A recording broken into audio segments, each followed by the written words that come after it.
proud of our history. And unlike the NFL, you always honor and cherish our great American flag. Listen, I support our players. There's a lot of things that need to change. One specifically is police brutality. We want people to be respectful to the national anthem. We want people to stand. Cops are getting paid leave for killing people. That's not right. We believe everyone should stand for the national anthem. That's an important part of our policy. I think it's very disrespectful to our country. I think it's very, very disrespectful to our flag. And it's also important for us to honor our flag and to our country. I've been ready for 3 years. I've been denied for 3 years. Listen, I support our players. If anyone is on the field and is disrespectful to the anthem or the flag, there would be a fine from the league against the team. The National Football League will do everything in its power to take the tension away from the elephant in the room, and that is signing Colin Kaepernick. In the commissioner's video statement, Roger Goodell acknowledged how wrong the NFL was in hating on player protest. He apologized and frankly conceded that Black lives do matter, and now the league supports player protest. But what was the glaring omission? An apology to Colin Kaepernick, the man he, along with NFL owners and the president, Donald Trump, used as a political prop to score brownie points with their largely conservative fan base. There are no rumblings of a team signing him, who many outlets wrote as being more motivated than ever. However, the NFL is trying to pull a fast one on us.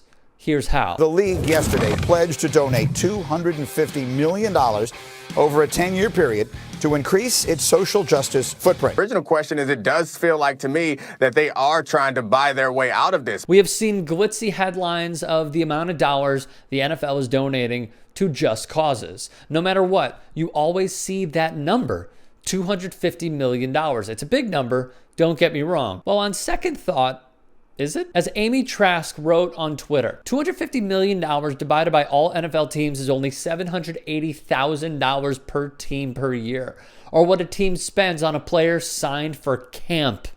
For instance, Jerry Jones's Dallas Cowboys made $950 million last year. So yeah, it's shit is what it is. Remember, when Colin Kaepernick, the man who was the first player to begin kneeling, and Eric Reed, the first player to join Cap in his protest against systemic racism and police brutality, they were kicked out of the Players Coalition led by Malcolm Jenkins and NFL owners, including Stephen Ross, a man who threw Hampton's fundraisers for Donald Trump's re-election campaign. Well, the NFL ended up funding the coalition with $89 million in a joint partnership. Personally, that's what this smells like to me. An effort to say they donated funding to social justice causes. However, I continue to harp back on this. The NFL cannot be about social justice while they deny employment to Colin Kaepernick because he peacefully protested against police brutality. All the NFL's disingenuous PR ads and their partnerships won't cover up the NFL's wrongdoing. Those same owners who, as Kenny Stills put it, to be running a